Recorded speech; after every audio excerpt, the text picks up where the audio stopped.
오늘 3월 12일 금요 예배를 하나님께 드리도록 하겠습니다. 오늘 우리들에게 주시는 하나님의 말씀은 데살로니가 전서 1장 1절 말씀입니다.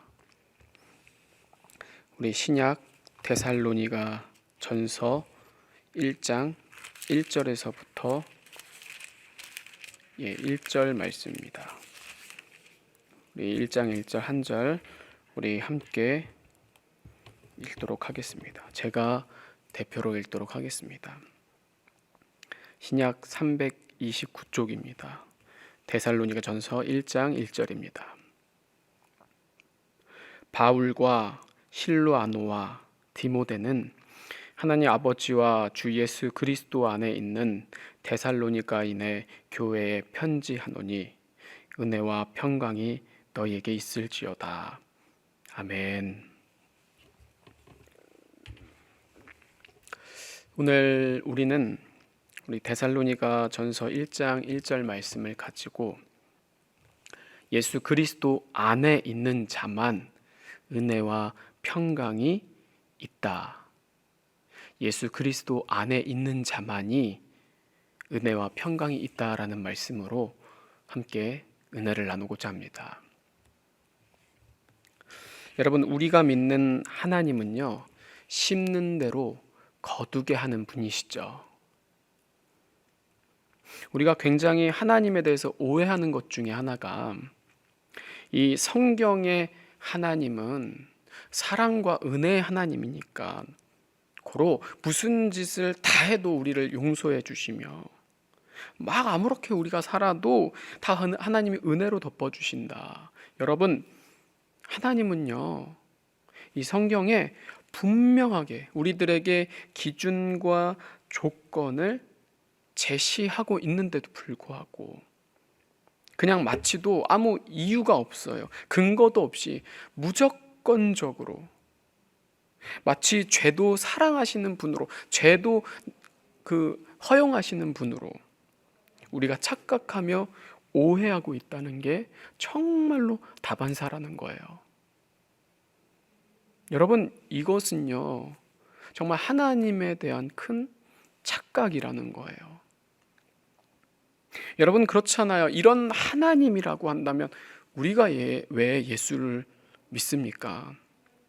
그냥 싹 다 천국 가고, 그래서 악한 사람도 그냥 다 죽기 전에 예수만 믿으면 천국 근처는 갈 수 있지. 무슨 천주교처럼 연옥이 있어서 산 사람들이 그들을 위해서 다 기도하면 얼마든지 죽은 사람도, 이미 죽어 있는 그 사람들도 천국에 들어갈 수 있다. 여러분, 그러면은 지옥 갈 사람이 도대체 누가 있냐라는 거예요. 그렇게 악하고 더러운 자들이 득실득실 되는 게 천국이라고 한다면 우리가 왜 그렇게 예수 그리스도를 위해서 이 땅에서 핍박과 고난을 감수하고, 심지어는 어떻습니까? 순교, 목숨까지도 아까워하지 않게 하나님을 사랑할 이유가 전혀 없겠죠. 그런 사람이 오히려 미련한 거예요. 그냥 대충 하나님도 사랑하고 적당히 우상도 좋아하면서 그렇게 세상과 하나님과 양다리를 걸치는 게, 그게 지극히 정상이겠죠. 그게 훨씬 더 고상스럽고 괜찮은 거죠. 뭐하러 어리석게 그냥 성경에 있는 거 고지고대로 들을 거 뭐가 있냐라는 거예요. 여러분, 이게 바로 이단이 아니고 뭐겠으며, 여러분, 이게 구원파가 다를 게 뭐가 있냐라는 거예요. 그러나 분명한 사실 하나는요, 우리 하나님은 죄를 사랑하시는 분이 결코 아니다라는 거예요. 그냥 죄에 대해서 얼렁뚱땅 넘어가시는 분이 결코 아니라는 겁니다. 그렇지 않고 이 은혜와 사랑, 평강과 또 죄와 십자가 보혈, 용서에 대해서 우리가 아주 비성경적인 사단과도 같이 오용과 남용을 하게 되면은 그 사람은요 아주 양심에 화인을 맞게 돼서 전혀 죄를 지어도요 죄책감 하나 없이, 그래서 어떻게 될까요? 더 죄를 사랑하게 되는 거예요. 여러분, 어떻게 그런 사람이 죄를 멀리하며 죄를 미워하며 죄를 짓지 않을 수 있습니까? 더 죄를 짓는다라는 거죠. 지으면서도 회개할 생각조차를 하지 않는다라는 거예요. 그럼 그는요 하나님과의 관계가 완전히 다 단절돼서 결코 하나님에 대해서 영적으로 민감하지를 않게 된다라는 겁니다. 여러분, 결코 용서받을 수도 없는, 씻을 수도 없는 그런 완전한 지옥에 갈 영원한 죄인이 되어버린다라는 거예요. 그래서 우리는요 정말 이 하나님의 말씀을 두렵고 떨림으로, 한쪽으로 치우쳐선 결코 안 되면 성경에 있는 전 66권은 아주 골고루 건강하고 균형 있게 봐야 한다라는 거예요. 그래서 고린도전서 3장 16절에 뭐라고 합니까? 너희가 하나님의 성전인 것과 하나님의 성령이 너희 안에 계시는 것을 알지 못하느냐. 내 안에 그렇게도 거룩하시다고 하시는, 그렇게도 깨끗하게 하시다고 말씀하시는 예수 그리스도의 영이 내 안에 있다고 한다면은, 그 예수님을 구주로 믿고 고백하는 자에게는 그 마음에 우리 성령께서 성전을 삼고 계시다고 한다면은, 여러분, 다른 게 성경은요 성전이 아닙니다. 예수 믿는 사람의 그 속이, 그 마음이, 바로 하나님은요 성전을 삼으신대요. 그럼 우리는 예수님을 닮아서 죄를 사랑해내야 사랑할 수가 없게 되어진다라는 거죠. 악은 그 어떠한 모양이라도 다 버릴 수밖에 없으며 사단 마귀와 함께 있는 것을 도저히 견디기가 힘들다라는 거예요. 그래서 더러운 것을 보면 도저히 못 참고 역겨운 거예요. 성경에 보면은요 그 주님이 라오디아 교회를 볼 때에 여러분 어떻게 주님이 여기셨습니까? 어떻게 그 교회를 인정하시고 어떻게 바라보셨습니까? 단순히 그때 당시에 소아시아 교회 7교회 중에 있는 한 교회를 얘기하는 게 아닙니다. 지금 예수 믿는 성도의, 모든 성도의 모습이라는 거예요. 특히 마지막 때 두드러지게 나타나는 성도들의 모습이라는 거예요. 그래서 어때요? 지금 많은 성도들이 어떻습니까? 예수님에 대해서, 이 신앙에 대해서, 이 믿음에 대해서 차지도 않고 뜨겁지도 않고 이것도 아니고 저것도 아닌 거예요. 그냥 이 신앙이 아주 짬뽕, 혼합적이며 다원적이고 자유주의적이라는 거예요. 그냥 해석하기 나름이라는 거죠. 다 자기들 멋대로, 자기의 옳은 소견대로 한다라는 겁니다. 여러분, 그 모습에 우리 주님이 과연 뭐라고 하시겠냐라는 거예요. 그래, 너도 어쩔 수 없지, 괜찮아, 결단코 아니라는 거예요.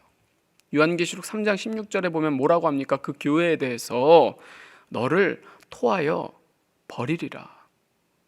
아멘.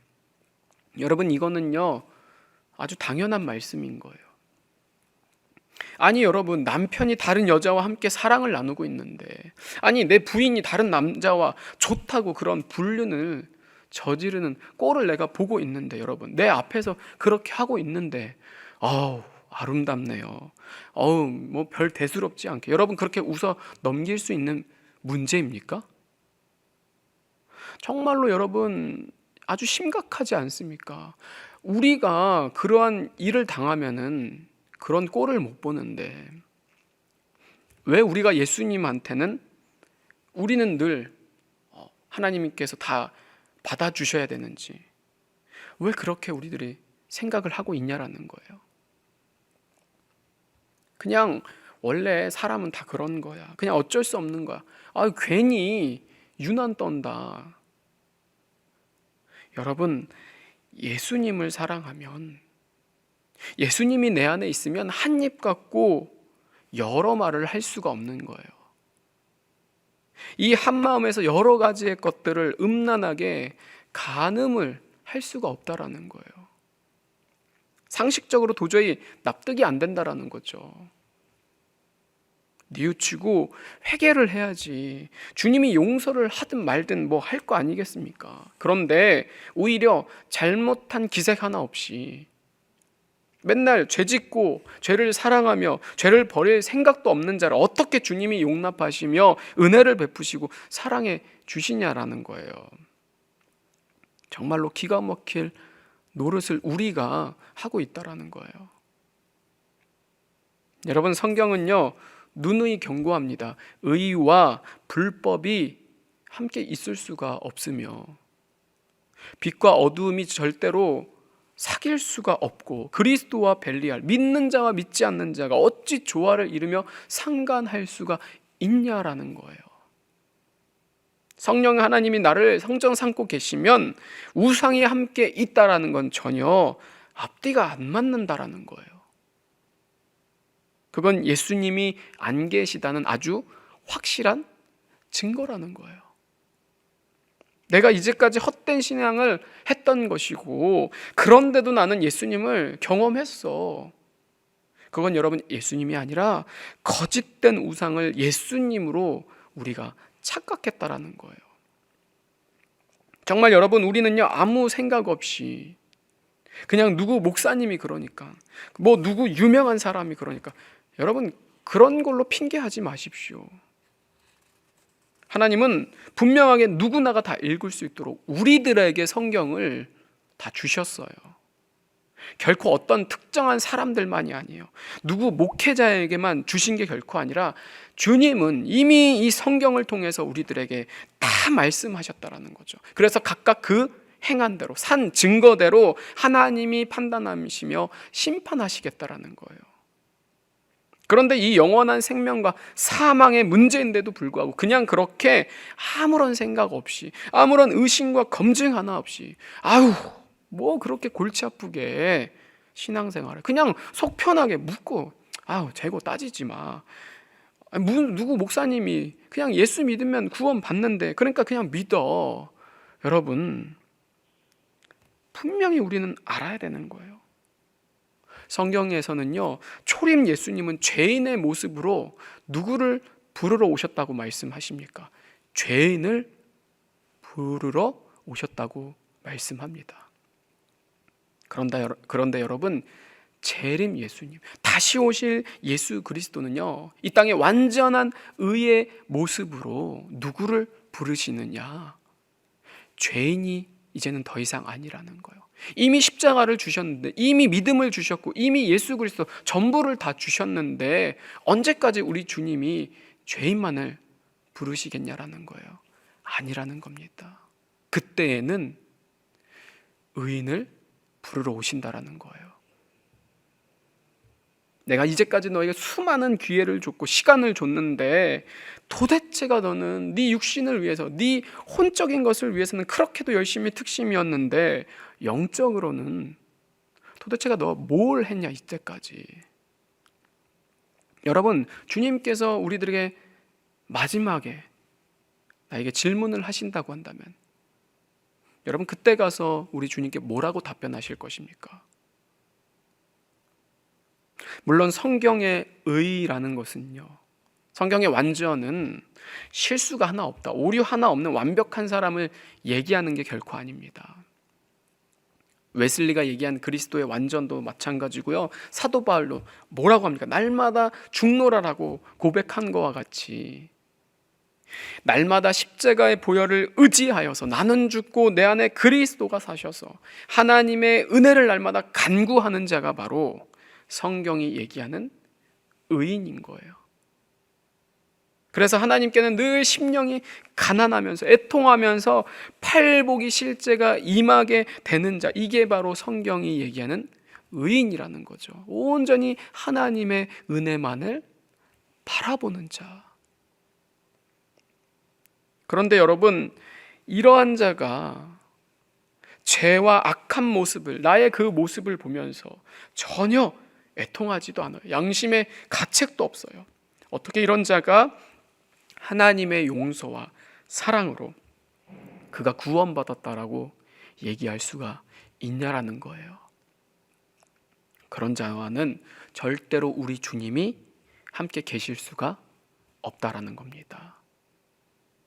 그래서 우리 주님은요, 완전히 철두철미하셔서 우리의 머리털까지도, 우리의 일거수일투족을 일일이 다 하나도 빠짐없이 낱낱이 마지막 심판에는 반드시 계수하신다라는 거예요. 요한계시록 20장 12절에 또 내가 보니 죽은 자들이 큰 자나 작은 자나 그 보좌 앞에 서 있는데 책들이 펴 있고 또 다른 책이 펴져 있으니 곧 생명책이라 죽은 자들이 다 자기 행위를 따라 책들에 기록된 대로 심판을 받으니. 아멘. 정말로 우리가 하나님을 오해해서 게으르고 나태하게 전혀 하나님에 대해서 궁금해하지도 않아요. 사랑하지도 않는 자들까지도 모조리 다 구원하시며 천국 가게 하시는 분으로 그렇게 우리들이 알고 신앙생활을 하게 되면은요, 그 사람이 뭐 아무리 목사고 뭐 그 사람이 신학 박사라고 해도요, 지옥 확정인 거예요. 여러분, 그래서 우리는요, 정말 성경이 얘기하는 하나님의 정확한 의도를 알고 이 단어 하나하나 그 기본적인 개념에 대해서 우리가 바로 짚고 넘어가지 않으면, 그냥 대충대충 알게 되면은 절대로 하나님이 주시는 은혜와 사랑, 평강을 우리가 누릴 수가 없다라는 겁니다. 여러분, 그렇지 않습니까? 이 세상의 사람들도 좀 보세요. 이 육신적으로라도 이 지금 우리들이 맞이하게 되는 앞으로 다가오는 뭐 포스트 코로나든 뭐 위드 코로나든 상관없이 지금 얼마나 우리나라들 뿐만 아니라 전 세계가 들썩이고 있지 않습니까? 뭐 4차 산업혁명이다, 뭐 AI다, 뭐 자율주행 시스템이다, 뭐 5G 등등등 우리가 앞으로 맞이하게 될 이 시대가요, 정말로 말도 못하며 가상이 현실이 되는 아주 놀라운 시대를 우리가 맞이하고 있습니다. 그래서 그렇게 이 세상 사람들은요, 어떻습니까? 그러한 시대에 발맞추기 위해서 정말로 자기들의 열심을 가지고 다 준비를 하기에 너무나도 바쁩니다. 그런데 오히려 예수 믿는 사람들은 어때요? 안 믿는 사람들보다 너무나도 천하태평해요. 너무나도 나태하며 너무나도 게으르다는 거예요. 그냥 뭐 예수 믿으면 되지, 뭐하러 골치 아프게 그런 거 알아서 뭐해, 다 주님이 알아서 하실 거야, 믿어. 여러분, 그거는요 결코 하나님이 주시는 믿음이 아닙니다. 어디 성경이 그렇게 얘기합니까? 여러분, 완전히 우리가 잘못된 신앙과 믿음, 구원을 갖고 있다라는 거예요. 그러니 우리는요, 정말로 이 말씀과 지금 되어지는 이 시대를 보면서 주님의 때를 분명하고 정확하게 진단할 수 있는 통찰력과 분별력을 가지고, 결코 내 열심이 아닙니다, 내 의의가 아닌 거예요, 내 능력으로 하라는 게 아니라 성령님이, 내 안에 계시는 성령님이 주시는 힘과 능력으로 무엇이 다가오든지 간에 다 대비를 하고 다 준비를 하는 깨어있는 주님의 거룩한 신부들이 되어야 된다라는 겁니다. 그래서 오늘 말씀은 이 바울의 첫 번째 서신이며, 이 데살로니가 말씀은요, 주님의 재림 종말을 다루고 있습니다. 뭐 개요나 서론적인 배경에 대해서는 길게 하면 우리가 지루하니까요, 제가 간단하게 말씀을 드리고 본론으로 바로 들어가도록 하겠습니다. 이 데살로니가는요, 도시의 명칭이죠. 그 데살로니가에 이제 바울이 전도를 했을 때에 그 전도한 결과로 바로 이 데살로니가 그러니까 교회가 탄생이 되었습니다.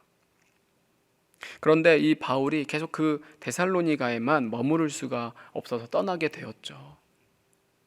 그리고 이제 바울이 고린도에 가 있는 동안 이 디모데를 통해서 이 데살로니가의 소식을 전해 듣게 됩니다.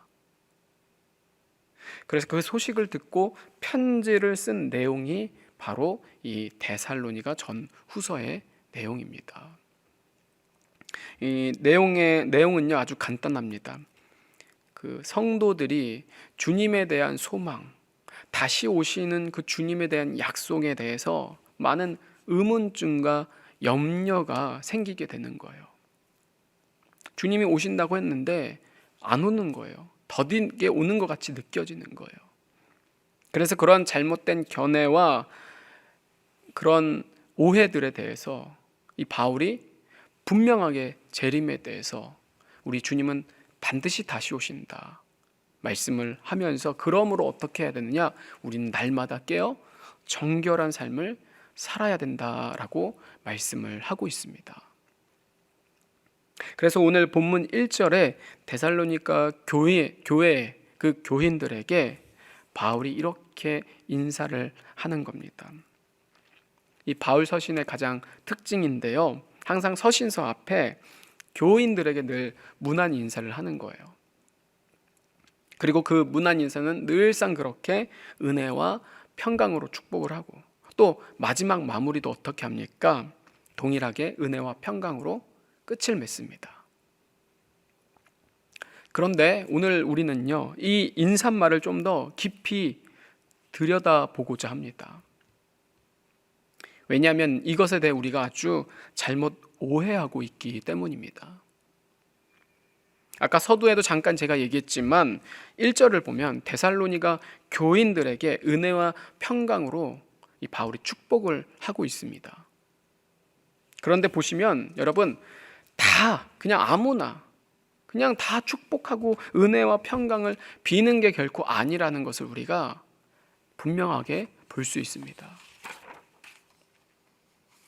그 앞에 분명한 전제 조건을 달죠.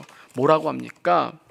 하나님 아버지와 주 예수 그리스도 안에 있는이라고 아주 단단하게 못을 받고 있다라는 거예요.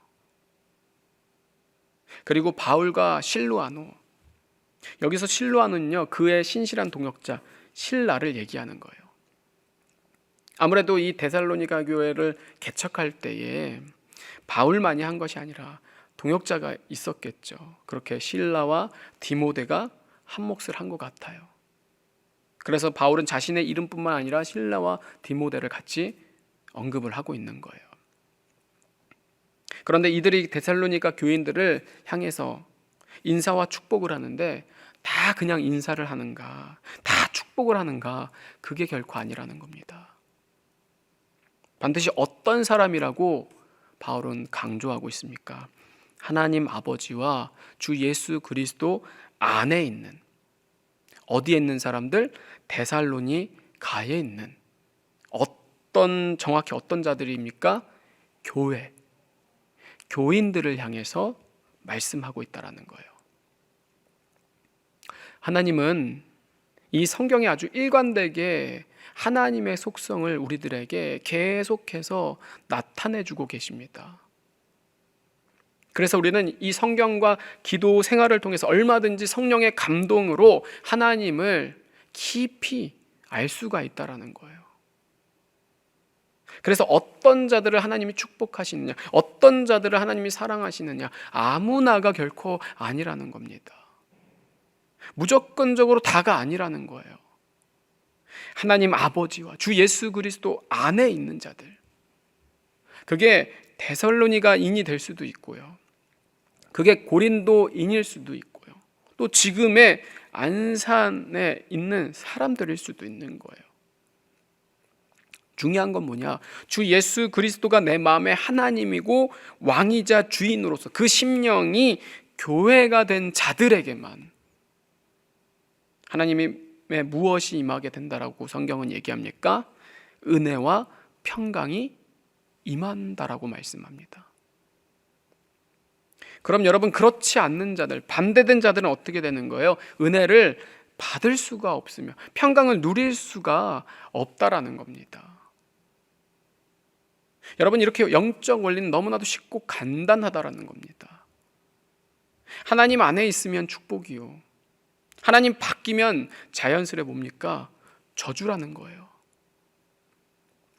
아무리 예수를 믿는다고 말을 하고 열심히 교회를 다녀도 하나님 안에 있으면, 하나님 안에 있지를 않으면, 하나님이 축복을 주시려고 해도 성경의 원리대로 하나님이 축복을 주셔도 그 사람 안에 뭐가 있습니까? 주시고 싶으셔도 죄와 사망이 있어서 그 죄와 사망이 작동을 해서 축복을 축복으로 받지를 못하고 저주로 변하게 된다라는 거예요.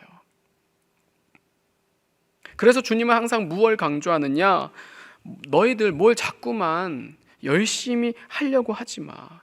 자꾸만 내 의가 결코 아니라는 거예요. 아무리 우리가 고행을 하고 아무리 우리가 수행을 해봤자 하나님께는 우리가 절대로 나아갈 수가 없다라고 우리 주님은 말씀합니다.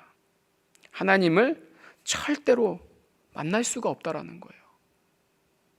그럼 하나님이 안 계시는데 어떻게 그 안에 은혜와 평강이 있을 수가 있냐라는 거예요.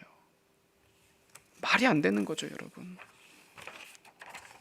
은혜와 평강은 반드시 하나님이 주셔야지만 우리가 누릴 수 있는 건데, 하나님이 주신 일이 없는데도 여러분, 여러분들의 인생에 은혜가 넘치십니까? 평강이 있습니까? 마음이 편안해요? 여러분, 그거는요, 거짓된 은혜와 평강일 수도 있는 거예요. 그러니까 내 믿음이 있는가 없는가 성경은요, 자꾸만 자신을요 확증하라고 합니다. 성경과 성령님을 통해서 자꾸만 내가 믿음이 있는가 없는가, 구원을 받았는가 안 받았는가 자꾸만 물어보라는 거예요. 여러분, 그런데도 이렇게 이 교회 안에 정말로 속아 있는 자들, 그렇게 믿고 있는 자들, 착각하며 오해하는 성도들이 너무나도 많다라는 거예요. 그냥 예수님은요 없습니다. 하나님과의 관계가 전혀 친밀하지도 않아요. 그런데 맨날 그냥 기복적이고 세속적인, 맨날 그냥 무속 신앙과도 별반 다른 게 없는 거예요. 맨날 돈, 더 잘 먹고 더 잘 살고 어떻게 하면 내가 이 땅에서 잘 누릴까. 정말로 그래서 하나님께 맨날 매달리면서, 근데 또 그렇게 잘 살아가게 돼요. 그러니까 너무나도 행복한 거죠. 그게 마치 하나님의 축복인 양, 하나님에 대해서, 성령님에 대한 근심 하나조차 느끼지를 못해요. 그래서 더 세상 권력, 쾌락, 향락에 빠져서 하나님과 멀어지는 거예요. 그냥 하나님과의 관계는요 형식밖에 안 남아요. 보기에는 그럴듯해요. 여러분, 이거는 결코 그 안에 예수님이 계실 수가 없다라는 겁니다. 결코 세상을 통해서 눈에 보이지는 것을 통하여서 평강과 은혜가 하나님이 주시는 게 결코 아니라는 거예요. 정말 우리는요 이 말씀을 보면서 정신을 차려서 정말 근신하여 기도하여서 주님이 주시는 찔림이 있으면 우리가 회개함으로 주님 앞에 나아가야지만, 그래야지 우리가 살 수가 있다라는 거예요. 그런데 전혀 이 말씀이요 무슨 얘기인지 전혀 어려운 얘기 아니지 않습니까? 제가 지금 한국말 하는 거 아닙니까? 그런데도 영적인 말씀은요 육적인 사람은 도저히 이해를 못합니다. 혼적으로만 들으면은 무슨 소리 하는지 전혀 못 알아먹어요.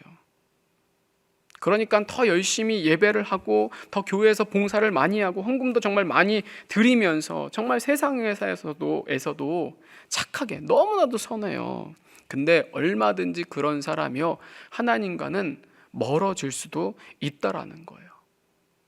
그냥 겉모습은 전혀 악하지도 않고 완전히 천사예요. 그래도 하나님과의 관계에 대해서 민감하지를 않고 예민하지를 않으면 그냥 하나님이 빠진 겉모습만 있는, 껍데기만 있는, 그냥 무늬만 외식적이며 가식적인 상태에서 전혀 자신을 돌아보지 못하는, 정말 이 신앙에 두렵고 떨림은 없습니다. 영적인 점검이 전혀 없어요. 그냥 나는 괜찮겠지.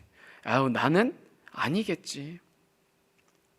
여러분, 그렇게 믿음과 신앙, 이 구원에 대해서 확실한 그 십자가의 흔적이 내게 없으면은 그냥 맨날 그렇게 바쁘다는 핑계로, 맨날 그냥 괜찮겠지라는 안일한 자세로, 그냥 그 거짓된 은혜와 평강으로 덮어버리면, 여러분, 지금은 괜찮겠죠. 지금은 아무 일도 없으니까. 그런데 그 자는요, 이 땅에서 정말 아무런 걱정 하나 없이 잘 먹고 잘 살지는 모르겠어요. 그러나 절대로 하나님의 나라에 들어갈 수는 없다라는 겁니다. 정말로 우리가 성경을 이제는 제대로 봐야 합니다. 예수님을 통해서 변화된 자들과 이 성경에서 이 말씀하시는 예수님을 좀 나를 비교하면서, 영적으로 차이가 있고 갭이 있다고 한다면은 날마다 괴로워하면서 눈물로, 주님, 정말로 성경이 말하는 내게 그 믿음을 주시옵소서. 그냥 내 착각 이제는 지겹습니다. 내 만족이 아닌 정말로 십자가를 통해서 주시는 그 놀라운 은혜와 능력을 나에게도 좀 보여주세요. 나를 좀 변화시켜 주세요. 회복시켜 주세요. 여러분, 그렇게 하는 게 지극히 정상인 거예요. 그게 예수님을 만난 사람들의 확실한 증거이고 모습인 거예요. 그런데 예수님이 없는데도 세상의 번영과 편안함을 느낍니다. 그런 자들의 가장 특징이, 여러분, 뭔 줄 아십니까? 하나님께 도움을 요청을 안 한다라는 거예요. 그냥 먹고 사는 것에 대해서는요, 비나이다 정말 잘하죠. 그런데 여러분, 그거 말고 이 영혼에 대해서, 나의 그 믿음과 나의 그 구원과 나의 이 신앙에 대해서 왜 내가 하나님께 간구를 해야 되는지, 왜 내가 하나님께 기도해야 되는지를 전혀 모른다는 거예요. 그러니 여러분, 하나님의 십자가는 결코 우리의 육신적인 피로 충족을 해결하기 위해서 우리 주님이 주신 게 결코 아닙니다. 우리가 정말로 똑똑히 알아야 되는 거예요. 나로서는 도저히 하나님께 나아갈 수가 없으니까. 그래서 하나님은 다른 이름이 아닌 예수 그리스도의 그 이름만을 우리들에게 주신 것이고, 그래서 내가 할 수 없으니까 십자가 보혈을 붙잡으라며 우리에게 유일하게 오직 십자가를 주신 거예요. 그럴 때 우리가 하나님의 영광과 임재를 맛본다라는 겁니다. 그게 언제가 되었든지 우리는 알 수 없어요. 그렇지만 우리가 아까도 얘기하지 않습니까? 나의 필요 충족을 위해서는 밤낮으로 기도를 해도 부족하지 않습니까? 그런데 정말로 이 믿음이 내가 하나님께로부터 받은 것인가? 아니면 그냥 내가 나에게서 스스로 나오는 그 착각인가? 만족인가? 아니면은 악한 영 사단에게서 내가 받은 것인가?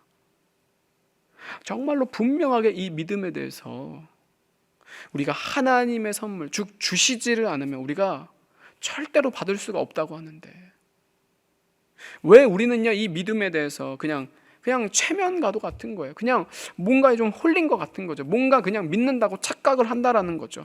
그럼 여러분, 그 진짜로 하나님께서 우리들에게 오셔서 그 믿음을 보실 때 당연히 내가 예수님과 같이 예수님처럼 변화되는 능력을 가져서 나는 더 죽는 거예요. 나는 더 없는 거예요. 내 안에 오직 예수님만 드러나서 예수님처럼 말하고 예수님처럼 행동하고 예수님처럼 생각하는 게 정상인데, 그러한 모습은 정말로 단 하나도 없습니다. 그럼 내 믿음을 좀 의심하고 점검하는 게 그게 맞는 거 아닙니까? 그러면은 그 살아있는 하나님이 주시는 믿음을 주실 때까지 우리가 정말로 간구하면서 하나님께 나아가는 게 지극히 정상이다라는 거죠. 그런데 왜 우리는 이 믿음에 대해서는 그냥 너무나도 찰떡같이 믿는 거죠. 그냥 한번 기도해보고 쉽게 포기한다라는 거예요. 그러니까 우리가 아무리 목사가 돼도 믿음과 신앙이 연수가 차도요, 그냥 제자리에 머무를 수밖에 없는 거예요. 정말 여러분, 지금 뭐 남들은요 삼층천이 뭡니까? 그보다도 더한 일들을 지금 보고 듣고 있어요. 이게 무슨 이단 사이비 같은 말이 아니라 정말로 주님이 말씀하시지 않았습니까? 나보다 더 큰 일을 하겠다. 여러분, 삼층천이 대수입니까? 그보다 더 엄청난 하나님의 뜻과 비밀을 우리들이 알게 되는 거예요. 그런데 그런 모습에 우리가 그런 모습을 보면서 정말로 억울하고 나는 왜 이 정도밖에 안 될까 분해하면서 더 영적인 일에 대해서 깊이 나아가는 것도 우리가 지금 모자랄 판에 우리는 참 이상하다라는 거죠. 이 영적인 일에 대해서는 전혀 욕심 자체가 없다라는 거예요. 그냥 서로들 기피하고 미룬다라는 거죠. 아유, 뭐 나보다도 못한 사람들 많은데요, 목사님. 아유, 저는요 양반이 양반. 여러분, 그런 자신감과 믿음은 과연 어디서 나오는 걸까요? 정말 지금 내 모습을 봐야 합니다. 내 이 더러운 승질 하나도 변하지 못한 여전한 나의 모습. 여러분, 그 모습으로는 절대 우리 주님이 천국에 들여보내 주시지를 않는다라는 거예요. 정말 여러분, 천국은 아무나 가는 데가 결코 아닙니다. 반드시 하나님의 은혜와 사랑은 다 용서를 해주시죠. 내 의와 노력이 아니라 전적인 십자가로 완전히 다 해결해 주시는데, 그 은혜와 용서라는 조건에는요, 오늘 성경이 정확하게 우리들에게 제시를 해주고 있지 않습니까? 하나님 아버지와 주 예수 그리스도 안에 있는 자들이랍니다. 밖에 있으면서 교회 다니고 예수님 안에 있지 않고 얼마든지 예수님을 믿는다고 말을 하고 전혀 예수님과 상관없이 구제와 봉사 착하게 하는 거 얼마든지 할 수가 있다니까요. 제가 계속 얘기하잖아요. 정말로 우리는요 십자가만을 붙들어야지 살 수가 있다라는 거예요. 내가 십자가로 죽지 않으면 결탄코 이 더럽고 번잡한 마음 가운데 주님이 계실 수가 없다라는 거예요. 그러니까 우리 주님은요 늘 똑같은 말을 반복하시는 거예요. 사실 창세기부터 요한계시록까지 계속 똑같은 얘기를 우리들에게 강조하시는 거예요. 왜요? 못 알아먹으니까. 무슨 소린지를 도대체 모르니까. 오직 십자가, 오직 예수 그리스도, 오직 믿음. 그래서 뭐예요? 자꾸만 우리에게 내 안에 거하라, 내 안에 거하라. 포도나무를 예를 들면서 내 안에 거하지를 않으면 이 가지가, 여러분 보십시오, 나무에 붙어 있지 않으면 이거 당연한 결과예요. 버려지는 거예요. 밖에 버려져서 어떻게 됩니까? 불에 태워지는 땔감밖에는 아무 쓸모가 없다라는 거죠. 여러분, 이 대목 우리들이 진지하게 보셔야 됩니다. 왜 예수님께서 굳이 그냥 버리고 그 다음 얘기 안 해도 되잖아요. 쓸데없으면. 근데 왜 굳이 밖에 버려져서, 굳이 버려도 그냥 죽을 거를 왜 불에 태운다라고 우리 주님이 말씀하시는 걸까요? 그렇게 여러분 얘기를 안 하면은요, 이 사람들이 얼마든지 성경을요 변질시키고 변개할 수 있기 때문이에요. 그거 괜찮아, 그냥 버려지는 거 아무것도 아니야. 천국 근처까지는 갈 수 있어. 천국 문지기까지는 들어갈 수 있어. 그러니까 적당히 해. 대충 그냥 잘 먹고 잘 살고 그냥 적당히 예수님만 믿으면은 간신히 구원 받는 거야. 괜히 힘 낭비하지 마. 여러분, 이렇게까지도 성경을 곡해할 수 있는 거예요. 충분히 그러한 일들이 지금 너무나도 비일비재합니다. 그러니까 우리 주님은요 정확히 말씀하시는 거예요. 정확하게 버리고, 밖에 버리고 불에 태운다라고 얘기를 하신다라는 거예요. 무슨 말이냐? 버려진다, 불로 태운다. 영원 불못, 지옥을 말씀하고 있다라는 거예요. 여러분, 예수님 밖에 있으면은요 그 사람이 너무나도 착해요. 정말 교회에 많은 공을 들였어요. 누가 봐도 저 사람 천국 갈 수 있어요. 근데 밖에 있으면은요, 주님이 주인이 아니에요. 자기가 한 거죠. 겉으로는요, 아니요, 전혀 아니에요. 예수님처럼 진짜 예수님 100% 똑같아요. 그래도 주님이 보실 때 그 안에 교만이 있고 자기의 의가 있고 자기의 힘으로 했어요. 그러면 그 사람 아무리 여러분 뭐 성경 박사든 목사여도요, 다 쓸모 없습니다. 하나님은 그런 사람 쓸모 없다라는 거예요. 다 쓰레기라는 거예요. 반드시 지옥에 간다라는 거예요. 그렇기 때문에 여러분, 우리가 계속해서 살 길은요, 계속해서 이 영양분을 공급받을 수 있는 거는요, 유일하게 하나밖에 없다라는 거예요. 예수 그리스도, 그 십자가, 그 보혈의 은혜 가운데 있어야지만이 하나님이 용서하시고 사랑을 베풀어 주시며, 그런 용서와 사랑을 받은 자만이 하나님의 평강과 은혜 안에 거하는 자라는 거예요. 여러분, 성경은요, 너무나도 그러니까 간단하지 않습니까? 자꾸만 우리가요, 이 예수님 말고 다른 것에 눈독을 들여서 자꾸만 이 마음이 딴 데 가 있는 게 문제지, 사실 우리가 예수님 안에 거하기만 하면은요, 예수님이 우리 안에 계시기만 해봐요, 우리와의 관계가 제대로 되어 있으면 우리는 뭐 무슨 큰 죄가 있든지, 뭐 무슨 큰 유혹과 미혹이 있든지, 무슨 문제와 난리가 나도요, 전혀 우리의 삶에 문제가 안 된다라는 거예요. 여러분, 유혹이 없는 게 아닙니다. 고난과 핍박이 절대로 없다라는 게 아니에요. 여러분, 성경은요, 믿는 자들에게 말씀합니다. 그냥 안 믿는 자들, 성경을 모르는 자들, 예수님을 부인하는 자들에게 얘기는 하는 게 아니라 예수를 믿는다고 말하면서 예수님이 내 삶의 주인이라고 얘기하는 성도들에게 미리미리 다 경고를 알려주신다라는 거예요. 베드로전서 4장 12절에 사랑하는 자들아, 너희를 연단하려고 오는 불시험을 이상한 일 당하는 것 같이 이상히 여기지 말고. 아멘. 여러분, 베드로 전후서도 똑같죠. 주님의 다시 오심에 대한 말씀입니다. 즉, 여러분, 성경을 유심히 보면은요, 주님이 다시 오실 때 전부 다 성경은 뭐라고 말씀하느냐? 세상이 진동이 오는 것을 느낀대요. 이 세상이 진동이 임한대요. 온 세계가 몸살을 안다라는 거죠. 왜요? 주님이 이 물질의 세계를 다 사라지게 하시며 완전히 다 새하늘과 새 땅으로 변화시킬 것이기 때문에 거룩한 성 예루살렘을 신부들에게 주실 때에는 당연히 세상에 난리와 난리 소문이 있는 것은 당연하다라는 거예요. 이렇게 성경은 우리에게 확실하게 증언을 하는데, 그런데도 세상에 대해서 괜찮다, 평안하다, 재앙이 아니라 평안이다 라고 얘기하는 거는요, 막 내 자식이 죽어가요.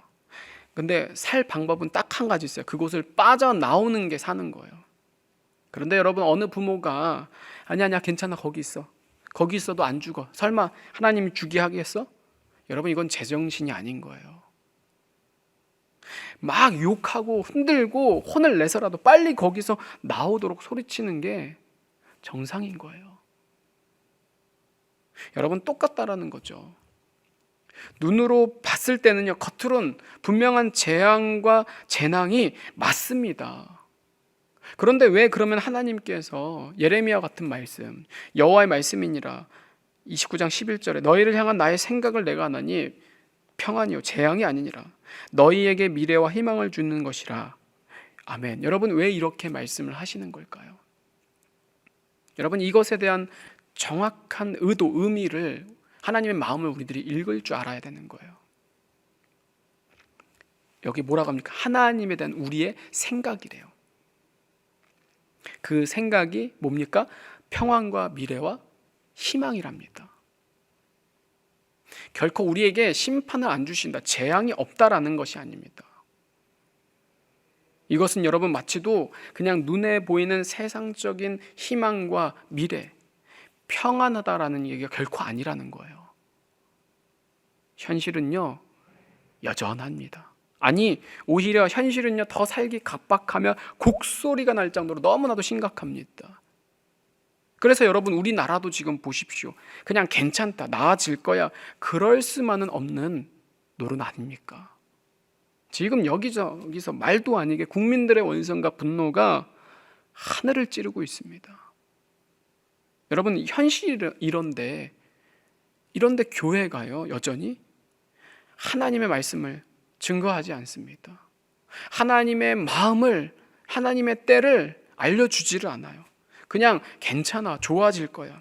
여러분, 그건 결코 하나님의 말씀, 성경의 의도에서 완전히 빗나가고 있다라는 거예요. 여러분, 성경은요, 현실과 사실을 결코 부정하지 않습니다. 부인하지 않습니다. 그래서 하나님을 믿는, 하나님의 마음을 대변하는 선지자는 정확하게 현실과 사실을 제시를 해줘야 된다는 거예요. 그런데 여기 말씀에는 뭐라고 합니까? 평안과 미래는 희망이래요. 결코 이 세상에 일어난 일들에 대한 희망과 평안, 미래가 결코 아니라는 겁니다. 이 말의 의미는 뭐냐? 주님이 주시는 평안, 주님이 주시는 희망은 오직 예수님 안에 있을 때 느끼는 외적인 변화가 아니라는 거예요. 외적인 평안이 결코 아니라는 거예요. 외적인 것은 전혀 상관없이 내적 변화, 내적 평안을 강조를 하고 있다는 거예요.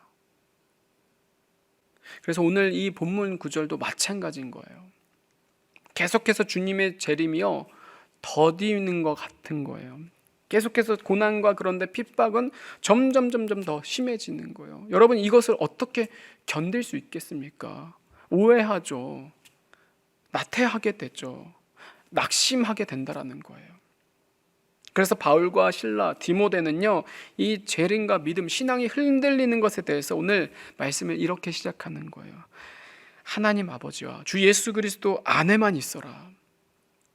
그러면 이 마음이 반석 대신 예수 그리스도에 온전히 세워져서 너희들이 십자가 앞에 정결하게 거룩한 교회만 된다고 한다면은, 뭐 너희들이 하나님께 은혜를 달라고 뭐 평강을 구하지 않아도 하나님이 함께 하시는 자에게는 당연히 하나님의 임마누엘의 은혜와 평강이 임하게 된다라는 겁니다. 여러분, 정말로 이게 하나님께서 성경을 통해서 우리들에게 말씀하시고자 하는 은혜와 평강, 또 소망, 희망, 우리에 대한 미래인 거예요. 우리는 이제까지 아무런 생각 없이, 아무런 앞뒤 근거와 기준 없이 그냥 우리의 마음대로 심취해서 너무나도 쉽게, 너무나도 속 편하게 내 멋대로 우리들이 신앙생활하고 말씀을 마음대로 해석한 것을 부인하지 말고 정말로 인정해야 됩니다. 왜냐하면 우리 주님은 우리의 폐부, 우리의 뼛속까지 다 꿰뚫고 계시기 때문이에요. 그래서 정말 우리가 하나님 앞에 철저하게 반성하며 인정하여서 이제라도 정말 철저하고 바르게 성경으로 돌아가서 이 말씀 가운데 보여주시는 하나님의 마음으로 정말 한 구절 한 구절을 이제 깊이 보셔야만 한다라는 거예요. 그럴 때 우리 안에 주님이 주시는 그 진리 가운데 은혜와 평강, 자유를 경험을 하게 되는 거예요. 그럼 여러분, 뭔 일이 일어나도, 무슨 난리가 나도 전혀 요동치 않는 누구의 사람? 예수님의 사람. 여러분, 예수님 보십시오. 폭풍우 가운데도 어때요? 그냥 잠잠히, 그 막 폭풍이 휘몰아치는 그 배 가운데도 그냥 고요하게 잠을 자지 않습니까? 여러분, 그게 예수님의 사람, 그 모습인 거예요. 예수님이 내 안에 계신 그 사람의 모습인 거예요. 이게 평안한 사람인 거죠. 하나님 아버지와 주 예수 그리스도 안에 있는 안상 성광 교회에 편지하노니 은혜와 평강이 너에게 있을지어다. 아멘. 우리 기도하도록 하겠습니다. 주님, 우리가 주님의 은혜와 평강을 누리길 원합니다. 겉으로 보여지는 우리 다가오는 그런 환경과 상황, 조건, 그것과 상관없이 내 안에 계신 예수 그리스도로 인하여서 우리가 참 기쁨, 참 은혜를 누릴 수 있도록 주님, 날마다 우리와 함께 하여 주시옵소서. 그냥 믿는다, 그냥 괜찮다, 성경이 말하고 있는데도 불구하고 우리들 내 멋대로 내 마음대로 하나님을 오해하고 착각했던 그런 신앙들의 잘못된 모습, 악한 모습을 주님의 보혈로 다 제거하여 주시고 더 나는 십자가로 엎고 내 안에 날마다 예수 그리스도가 사시는, 내가 예수 그리스도와 죽음으로 말미암아 다시 예수 그리스도로 인하여서 태어나는, 사는 우리 예수님의 사람 되게 하여 주시옵소서. 그래서 이러한 혼란 가운데, 정말 이러한 힘듦의 시간을 지나가는 시점에서 우리가 예수님으로 만족하고 예수님으로 기쁘고 예수님으로 행복한 정말 복된 인생 되게 하여 주시옵소서. 우리 구주 예수 그리스도의 이름으로 간절히 기도드렸습니다. 아멘.